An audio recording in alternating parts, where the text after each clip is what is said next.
te remercier ma Congolais ne botambola ipo bolong la linéa 3 article 8. Kabila le moi merci to gagner ozonga Burundi. Oh masolo na no silite ozonga Burundi muke boza vantirie.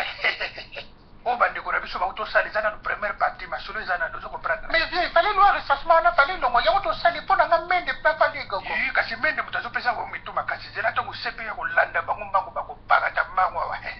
Batuliki ba mende kanya makabila fo ba ke de sepe ba ke mabanki na lo swagana. Yango na zolo ba ke masolo na no silite ya du boulot encore. Na silite. Ego sila mukolo kabila oganga. Kuna nini hapa munu ke nira Kongo? Président Mombaso ba formation lingale banyoke lala. Ye ya totongi na langila. Taramuke ba lingala zo ka debo langila yo ka ndenge nini. Kasi kengo mto la kiseye pa lo ba lingala di yepe mususu. Kengo ga mukongo. Ola nana bon to récapituler bien to expliquer bien ma muningi zo lika. Kabila auto signé ke ba longo li loi recensement. Maintenant, s'il était pour faire l'élection, ça m'a Congo, on a besoin d'article 40 article 70, article 73. Oui, je le paquet, l'article 70. Article 70, c'est le but que le président va se présenter 3 fois. Ok, Batolandi, Denga lobby. Article 73, c'est qu'il faut organiser l'élection. Comme Yom te l'ai expliqué, continuez si maintenant. Nayebi. Et le monde va partir à des articles. On a besoin de la loi électorale dans Bango. C'est article 146.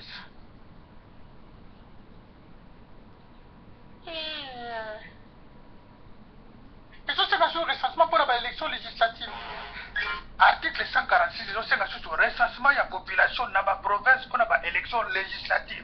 Donc, Kabila a signé à l'Ongolika alinéa numéro 3 et article 8 où il faut recenser la population pour l'élection présidentielle. Donc, combat Moussous Zake non, l'article 146 pour ceux qui ont un recensement dans la province. Et vous avez combien de temps? Combien de pics même dans la Zamba qu'on a volé à Makokolo? Kabila dégage, dit. Kabila dégage, Batia Mwamba.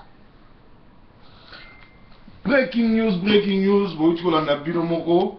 Donc, Naoki va Congolais, Bele Bazobo, Kengo Aza héros, O Kengo Aza Congolais, Kengo a continué l'histoire à Congo, c'est du bluff, et ça le Kuta, ba Sakani na ba Congolais, va continuer sur nos ba Congolais. C'est-à-dire, Kengo a continué à jamais aider Congo.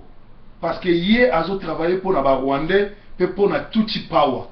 Ils ont manipulé les locaux. C'est-à-dire qu'il faut que boy à Makamouana Nyoso, parce que Kabila a salana Nyoso tout, ou a comme ça, Bochabe, président, il y a comme premier ministre de Poutine à Salaki na Russie, ou Kengo a PC Boul, a comme sénateur à vie. En réalité, loi ou ya glissement ya loi électorale wana mutu a proposé mutu a komango eza Kengo na kamere nde ba koma loi wana oyo a freiner ngo a doser kaka po mona population bibili banda en réalité bazana bisoté soki Kengo aza anya kota na histoire ya Congo soki Kengo alinya comme héros Kengo étant que président ya Sénat peut deuxième personnalité à la nation Afunda Kabila parce que Kabila a trahi Congo na haute trahison oh ils ont senga bakangaye na Sénat pe na Parlement parce que Kabila a mokonzi ba M23 Kabila a aidé occupation rwandaise na Congo bino no soyebi ke ba armée na biso etonda na ba Rwandais ba service na biso etonda na ba Rwandais pe chaque butu ba soldat rwandais bazo kita na Kinshasa soki bongo bango bazo tambola na bakagul po ba bomba morphologie na bango. Alors Kengo aza égoté, Kengo aza na binoté, Kengo aza ennemi à Congo. Bobi bisaye égoté. Alléluia. Alors tozo kota na breaking news na biso ya lelo selon Claude Leroy entraîneur, il y a le Diable Rouge. Alors, je connais la défense de la RDC par cœur. Je vais aider la révolution congolaise en éliminant les léopards parce que les Congolais ont mieux à faire, c'est d'aller faire la révolution au Congo et non jouer au football. Merci Claude Leroy parce que à aider les Congolais, babosa na football, bakeneko libérer Mboka. Joseph Olengankoi a lobby boy parce que Joseph Olengankoi a moko ya leader banda Kabila le père bakanga plus de 47 fois.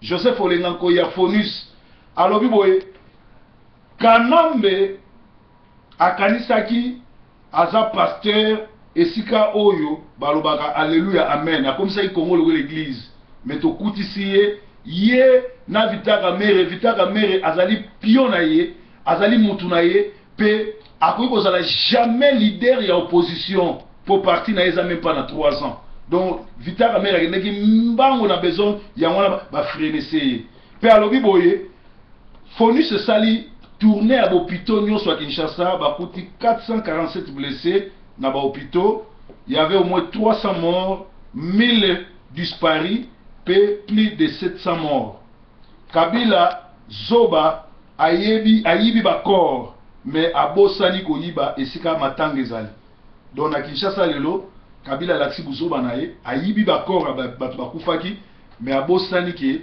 bibembe mingi ba matanga place ali moyeba yi bango ezate alors kengo na Kamere bango nde bakomaki loi wana ya glissement ya loi électorale pe bozo senga bozo benga bango ba historien to ba koti na histoire non baza ba collabo un peuple qui a peur de la mort est condamné à l'esclavagisme donc congolais bima li banda alors kengo aza ni héros akoki pe kokota na histoire ya Congo te pour glissement à loi yem tasala kiamo mais soki alinga kota na histoire a traduit Kabila na justice comme génocidaire comme mutu a trahi Congo comme haute trahison ya Congo akokota na histoire ya Congo alors article 64 de la constitution ezoloba boy tout Congolais a droit de faire échec à tout individu ou groupe d'individus qui prend le pouvoir par la force ou qui l'exerce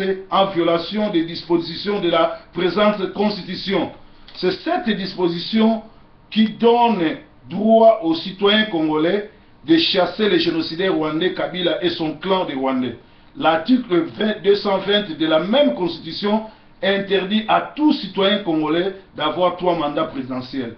Mais hier, à Lingui, ou alias Alata Poutine ou à comme sénateur à vie dans le Cambo congolais il faut tout les mélango ba Rwandais na parlement ba ça la théâtre musu ba Rwandais ba ça na parlement ba yé ko protéger ba congolais ba yé ko loba malamu pour la constitution Rwandais a solo avivaka na mensonge pe Rwandais a solo avivaka na ba coup mais yo moni na parlement ba tu ba voter ki loana tout ba za ba congolais mais batu ba yeko défendre loi na baza banani baza ba Rwandais pona kolakisa ke Congolais aza zoba liboso mbongo tala ba Rwandais ne ba osimisa bino touche ba jouer théâtre na bango ba tie rôle ba Congolais ba voter loi ba tie ba Rwandais ba protéger loi ah mawa mingi bana ya Bruxelles nazo senga na boketu wa yambo na ba ndeko nyonso ba combattant boza kuna Cyprien Wechi oh ya les amis de Wechi Cyprien Wechi c'est un collabo lokola bandi liboma bosala e mwete pe lumbe et puis na sengi na pasteur Bobo ozali pasteur on alinga mingi tout ça là nos émissions ozomata très bien kolekisaka bazoba lokola ba Cyprien te kolekisaka bango soute po ekube sa crédit na yo parce que mutuana aza mutu liboma bon pour ba masquer arrestation ya Muyambi Cour suprême va juger lundi au vendredi Vital Kamerhe. Soki ba juger pour na sabino que ça théâtre. Voilà ndaka banaliste na zo sabino. Pour na sabino que ça théâtre, ba comprendre que Kamerhe to comprendre que travailler na Kabila. Ba comprendre que Kamerhe mutasimbisi Muyamba touche. Alors bango pe basali siko ni batini na Cour suprême, ba ko condamner akokota prison, mais prison aux années na butu abanobi manaye bake kolia komela na Kabila na 5h du matin ba yozo c'est la prison. Tala scénario o ba kosala ngwana à partir de vendredi ozoya Vital Kamerhe ba omemaye na Cour suprême ba bandi ko juger lundi ti vendredi ba condamner bino surtout ba journaux à la une à côté prison mais à kokota les prison té et ozala scénario a ozala naye na résidence naye mais na olala na prison na 5h azongi na prison. Donc eloko ezosala mayangwana. Alors, Bakokare va libérer les gens mascarade. Francis Kalombo a sa déclaration à Lingui Lisusu. Bota la mutoro à Francis Kalombo. Francis Kalombo likolo ya déclaration alobi ke alingi ne ko travailler sur na Kabila te bainga ba bomaye. Mais Vital Kamerhe banda Kabila ya afinga Kabila aloba mabe ya Kabila, le seul opposant où elle se permettra à critiquer Kabila publiquement peut s'alaner à l'aise. Moutako kanga zate, moutako salelo kwa zate ezaye. Alors là va comprendre que proverbe c'est à lobby on a breaking news pour battre boso ba na breaking news eza service à Aner na Yemogo le Rwandais Kabila na batunaye va comprendre que muto azana inspiration en zambazo ba mabasolo to dévancer to boma batras il faut Kamerhe akota boloko pour bazoba na ba yuma na ba mbende o bazo comprendre l'histoire à Congo te o bazo comprendre les politiques à Congo te balo ba ke Kamerhe bakangi or ezana ngo théâtre rwandais théâtre Tutsi na Congo. Donc bon moni bino mo mwana mboka Francis Kalombo malgré azo bata ma place tout bozoé na France il faut zo lumbe pour Français a finga biso trop mende a finga biso trop tala mende a longwe Kinshasa aye na epoto kapwa kosa a craché sur les Congolais qui sont morts, a craché sur la révolution. Or s'il vous plaît, sorry, selon ma explication ba révélation oyo ndeko na biso ya Foni Sazanango ba soldat ya Kabila ba omo ba koma ikopier population na biso bazaki na souci ya kobimakaka ba benga na Kabila ba kendaki même pas pour la loi ya constitution ou pour la loi ya électorale non. Donc eza ba gêne na bango. Donc Francis Kalombo Zakari Barabas il faut bazwa vraiment le coup tout le zaza pour bazonga na discipline pour biloko ndengwana esala lisusu. Alors tolobi ete Kengo Adondo soki ya solo azali congolais eloko akoki kosala ezali à traduire Kabila na justice amemaye na justice afunda ye pour na haute trahison ya Congo. Alors breaking news eza information, breaking news ezali ban direct nazo kele koluka kobenga ndeko na biso na Kinshasa na meka koyeba soki ba nouvelle alelo kuna elekindenge nini parce que na breaking news so pesa bino ba information ma mezo na Kinshasa pe bazo kosala eloko mususu po na kobimisa su population mobimba parce que Kabila azali toujours na kati ya kosala ni kosaka na batu et pourtant tokomaki pembeni ya kokwesa système na ye mais moto asovaki ezali Kamerhe et Kamerhe lokola azo comprendre te akola pape akolela na munoko mboka. Alors bip na masolo ya breaking news biso ba congolais to continue ko tia misolo et pas il y a ndeko na biso Pasteur Zubila pe lisusu to contribuer na kopesa ka misolo pe na kosala makambo nyonso tu naza koluka numéro po bakomi na ba numéro ebele oyo pona kozwa bango ekomi pasi koyoka nano basango ya Kinshasa kuna koyeba ndenge nini ezokoleka koyeba ndenge nini ezoleka kuna pona kopesa bino ba information nyonso ndenge ezoleka nameka na numéro oyo soki ndeko mwana mboka akoyamba phone parce que bakomi akobatama makambo ezoleka kuna na ndenge mabe tomeka na kobenga ye toyeba soki ekoleka ndenge nini. Alors tout ça toujours na breaking news na auto pesa bino ba information oyo mboka ezolakisaki ba Rwandais bazo sakana bana ba Congolais likolo mbongo obe minaku alingi koteka Congo pe alingi kokoma président pour asalela Kabila. Alors tous wana no bata Kinshasa toyeba ba réunion ba koti mikolo yo organisation eza ndenge nini peuple congolais zela nini poto yeba ndenge to kokusa. Tous wa président Gabriel Mokia. Allô président. Ouais, bonjour, Bonikuna. Ah, ça va. Ouais, oza en direct ya radio awa na Manchester, tontoye baba news wa Congo, bana mboka ba ba mikolo moi silence ba programme ni boza nango, oza en direct mokili mombeso la na Sentinelle TV. Réunion salami lelo tozo se préparer ndenge ni marche en valeur ya Kabila dégage les salons. Ok, mais président awa na poto biso nyonso tomoni ndenge mwana mboka oyo tobengi mwana mboka Kengo Adondo ye mutu avotaki loi wana pe akosi batu ke balongoli yango mais pourtant loi wana ezali bino siko bolobi ndeni par rapport ya glissement ya loi électorale wana. Voilà, glissement bazo sala ngo kuna na président na minaku. Ah, na minaku ouais. Oh bavotaki mosusu oh bango kuna bakomi kosala eza mosusu bazo tropeka baneka mwana ya avandaka na pouvoir. Sikoyo toza na dossier mosusu awa na poto tolingi Vital Kamerhe te po toza na ba preuve que azo travailler pour na bango. Est-ce que bokoyoka biso bolongole na groupe na bino ou bien boza na stratégie mosusu loba na population azoyoka po balingi kombo ya Vital Kamerhe te? Tolingaki mpe topanza mouvement te. Bon. Problème ezala epe Vital Kamerhe aza sous mandat d'arrêt bazolinga bakanga ye bakondamne 12 mois. Ouais.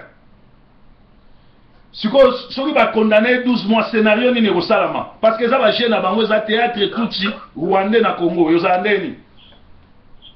Soki bakondamne 12 mois casier judiciaire na ebebi mpo aleka sur na baélection te. Sikoyo bango na présidence kuna bato ya PPRD bazolinga nani aleka na présidence parce que Kabila koleka su te bango bazopropose nani balingi nani azala candidat na bango?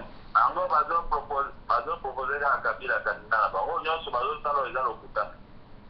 Bon, tomoni basoda ebele ya Rwanda bakoti batie bakagul, tomoni basoda mosusu Angola, bino bolobi nini pona nini bo dénoncer yango na ambassade te, pona nini bo sengi aide te, po eza envahir biso na Congo. Pona nini bo tiki calme bongo. Basoda ya Rwanda batondi awa, yango alerte kosala marche, bango nde bazobetaka bakongolais matata. Wana ezali programme oyo Kabila asali contre biso bakongolais. Bon, sikoyo problème eza te, eza l'évolution lere tokopesa na basoda na bakokima parce que lere tokoenvahir bainstitution ekwei bango tokokrie basoda bakongolais na barwandais tokokanga bango nyonso te. Sikoyo mwana mboka toyini toyeba bosorganize ndenge nini parce omoni piqué olie bato babimaka na groupe ekosenga bopesa na communiqué boya kokutana na palais du peuple pe bato bazala na contact nani aza porte parole nani akobanda kozwa bambongo biso bando tinda na poto nani abanda kokabola biloko ese boorganize biloko wana nyonso mpona moni neti canalisation vraiment ya marche oyo ya 3 jours oyo eningisaki mboka ondire ezalaki vraiment bien canalisé te. Est-ce que biloko okotela bakomine bomona ndenge tolalisi bakomine nyonso biloko oza na poto biso tozawa tambula balemba matete banjili batingasane tuka partout tolalisi mboka. Félicitations pour nango. Félicitations. Sikoyo na ina yeba nani aza porte parole na bino, nani azali chargé ya kolanda bato bakufi, bato bazoki, nani parce qu'on dirait bozo travailler bino nyonso. Tozo bate nani aza porte parole, nani aza boye, nani aza bo. Bo pesa biso nani organigramme na bino. Porte parole aza te, tozo bundana no wale la makambo ya sima. OK. Toza nano bato toza groupe tosangani yo bitai tozalewa. Toza ka groupe moka composition. Moto aseketa saika atisekedi mais c'est pas un problème mais pour tozo bundaka. OK. Mais omoni makambo kotinga mbongo biso tozo kipango te po ngai moko bana poto ba promettre nga bambongo oyo bokopesa ba blessé. Pour oyo balobi batindi petre yango nazolinga masolo ya bambongo te mpona omona wana ekoma kwa tokomi na distraction pendant que biso moko tofuti biso moko tozali makambo na biso. Ouais. Te biso awa en Angleterre toza na groupe oyo tobengi comité de crise tozosala récolte ndimelanga ndenge nazobenga yo soki ekoki mpo mokili mobimba ezolanda parce que breaking news eza monde entier elandaka yango je crois oza informé politique mpe ya Kinshasa kuna bato ya PPRD babanga yango. Alors biso tokozwa mbongo wana tokoyeba kokanalize yango ndenge ekoma mais nanu sikoyo tozanga na niveau ya korécolte nanu tosangisi yango te donc ndenge mpo olobi kotiela yango motema te olobi malamu mais biso toyini toyeba nani akozala charge ya bato bazoki nani akobanomema bato na hôpital biloko wana nyonso tu soki bokanalize yango je crois tour oza malamu parce que Kabila ndenge azala na foto olongole kaka na révolution mokili mombebima akokokoboma biso te baaméricain bakoya na communauté internationale mpo bakanga ye nayebi te soki ozoba ndenge ni place wana oyebi oyo biso tofuti awa oyo baza na bahopitau oyo mpe bakufi awa biso moko ka moto tozosala yango te bakufi ebele mpe bazoki ebele mpe bakutulaka songo bazoki masasi bato ebele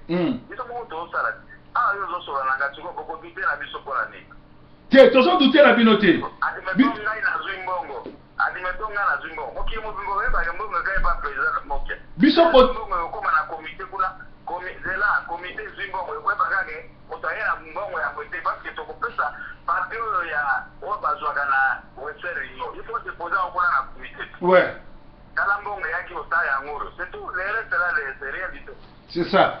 Sikoyo toyeba na ndenge boza organiser kuna est-ce que bozui mabele moko ko kunda ba po bana ba martyr na biso. Botia bango esika moko pour lettre aux libération toyeba ba martyr na biso to kunda bango wapi. Est-ce bo bongi place wana? Mon cher wana voyage matiko to na bitumba. To tende bongo te to na bitumba mato. Dala lelo les militaires ba yi kuna tenue civile la tenue militaire ko to sandegi. Eso to kunda kaka. C'est ça. Moni mo se ke na moto zo buta oka ba ko boma pailo ba ko boma moke. O ba ko kanga yi kamero ba zo kamete. Bon, siko to ta lelo boni. Likamute président so ba chantage na bango to ka mo sala te. Amo biso tozo sala kaka ti soki bango moko ba kamera ba kendo ko ba na radio France o sikoyo ya bi moyen pour tout ça les jours ndero le pouvoir de sekini kasi ya côté li bango eloko biso to comprendre que ya côté li bango ngo na éviter mot de la fin pour to kozonga na solo bito soyo so kozana likambo lo babande ko ba Hollande mot de la fin bino ba na poto butika ko lo ba lo ba soki bo cotiser mbongo bo cotiser soki bo cotiser te bo cotiser te soki bokosala bokosalisa moto awa te moto te akozwa mbongo alia soki bokosalisa komba bokotize mbongo mobe toza na 5 millions d'euros toza na 10 ndenge bapakistanais balibanais baoyo bato ya moyen orient ndenge basalaka oye bango basalaka ndenge wana mais biso na bino ezalaka koloba il faut kosalaka eza komba te bino boya mosika biso tolingi todeswane mboka sikoyo bokosute esu na bato ndenge nini c'est komba bazoyoka yo président bazoyoka biso dès que possible to sala aussi